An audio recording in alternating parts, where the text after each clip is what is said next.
সারা রাত ধরে পিটিয়ে পিটিয়ে খুঁচিয়ে খুঁচিয়ে, এবং সেটা কোথায়, কোনো অজপাড়া গ্রামে না, পুরো রাজধানীর বুকের মধ্যে, যেখানে আইন শৃঙ্খলা বাহিনী পৌঁছতে 1 মিনিট লাগে, সারা রাত ধরে তাকে পিটিয়ে হত্যা করা গেল। এটা যখন কোনো মা, কোনো বাবা, তার পরিবার মনে করে, তাদের জীবন তো আর স্বাভাবিক হওয়া কোনোভাবেই সম্ভব না। তা আমি নিজেকে অসম্ভব সম্মানিত এই অর্থে বোধ করেছি যে শহীদ আবরার ফায়াদের পরের দিন যখন ঢাকা বিশ্ববিদ্যালয়ে যেদিন গায়েবানা জানাজা হলো, তখন ঢাকা বিশ্ববিদ্যালয়ের ছুটি চলছিল একটা। তো গায়েবানা জানাজার পরে আমাদের সকল ভাইয়ের, আমার মনে আছে যে সেই গায়েবানা জানাজা তো আমাদের আক্তার পড়িয়েছিল, আক্তার আজকে আসবার কথা, নূর ভাই ওনারা ছিলেন। বুয়েটের দিকে যখন মিছিল নিয়ে যাওয়া হলো, সেই মিছিল বুয়েট প্রদক্ষিণ করে সর্বশেষ শাহবাগে গিয়ে শেষ হলো। আমার মনে আছে এই কথাটা আমি সেদিন সবচেয়ে তখন, এখন উনি একজন বাংলাদেশের ডিস্ট্রিক্ট জাজ, উনিও বাংলাদেশপন্থী লেখালেখি অ্যাক্টিভিজম করবার কারণে অনেক সাফার করেছে। সেই মিছিল থেকে ফিরে গিয়ে ওনাকে আমি লিখেছিলাম যে সম্ভবত বাংলাদেশ আজকে একটা নতুন ফেজের মধ্যে ঢুকেছে, কারণ ঢাকা বিশ্ববিদ্যালয়ের ক্যাম্পাসে শহীদ আবরারের যে গায়েবানা জানাজার পরেই এই প্রথম এত বড় করে স্লোগান উঠেছিল, দিল্লি না ঢাকা, ঢাকা ঢাকা।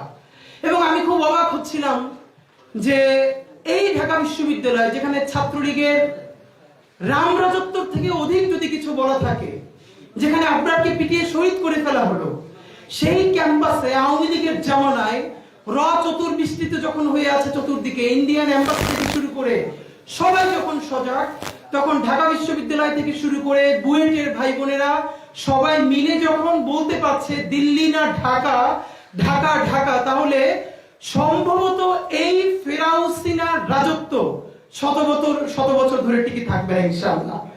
এবং সেটা টিকে থাকে নাই। ধরেন আবরার কোনো এক সময় শিবিরের সমর্থক ছিল, এটা আর্গুমেন্টের জন্য ধরে নিচ্ছি, তাহলে এই পরিচয়ের কারণে আবরারকে হত্যা করলে তার পক্ষে আর দাঁড়ানো যাবে না।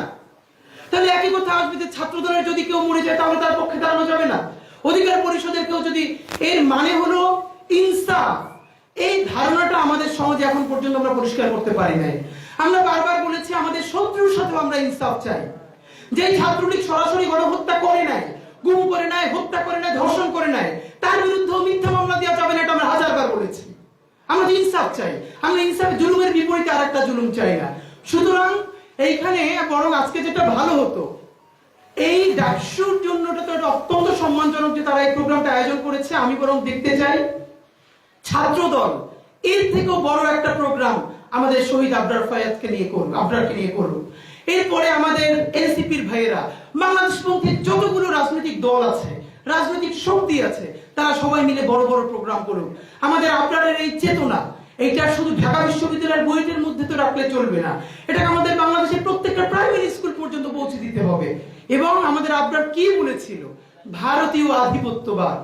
আপনি ভাবেন যে একটা ফেসবুক স্ট্যাটাস এত ভয়ানক হয়ে উঠতে পারে ভারতীয় আধিপত্যবাদের বিরুদ্ধে।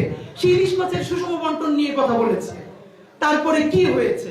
আমরা আজকে এটাই শুধু বলতে চাই, আমরা আবরার ফাহাদকে এই জন্য সেলিব্রেট করবো না শুধু যে আবরার ফাহাদ শহীদ হয়ে আমাদেরকে নতুন বাংলাদেশ দেখিয়েছে, বরং আমরা স্পষ্ট দেখতে পাচ্ছি বাংলাদেশের সামনে আগ্রাসন এবং আধিপত্যবাদ আরো শতগুণ, হাজারো গুণ, লক্ষ গুণ শক্তি নিয়ে আবারও ধাবিত হচ্ছে।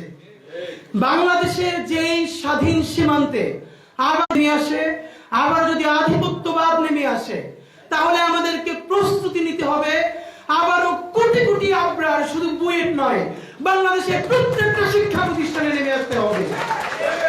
আমাদের পরবর্তী প্রস্তুতি স্বাধীন সীমান্ত তৈরি করা, সার্বভৌম বাংলাদেশ প্রতিষ্ঠা করা। আর সেই স্বাধীন সার্বভৌম বাংলাদেশ প্রতিষ্ঠার জন্য আমাদের লক্ষ কোটি আবরার লাগবে। এই আবরাররা শুধু কোনো দলের হবে না, সারা বাংলাদেশের হবে। মাহমুদ ভাইকে আমি বিশেষ করে ধন্যবাদ জানাই। উনি বাংলাদেশে ফেরত এসে 5 দিন জেলে ছিলেন, এরপরে 7 দফা দিয়েছিলেন জাতীয় প্রেস ক্লাবে। এর মধ্যে একটা ছিল বঙ্গবন্ধু এভিনিউকে শহীদ আবরার ফাহাদ এভিনিউ ঘোষণা করতে হবে। আমি সরকারকে অত্যন্ত একটা জায়গায় আমি তাদেরকে অভিনন্দন জানাচ্ছি, এবং তারা এটাকে অ্যাকনলেজ করেছেন, এবং রাষ্ট্রীয়ভাবে বঙ্গবন্ধু এভিনিউ এর বর্তমান নাম শহীদ আবরার ফাহাদ এভিনিউ।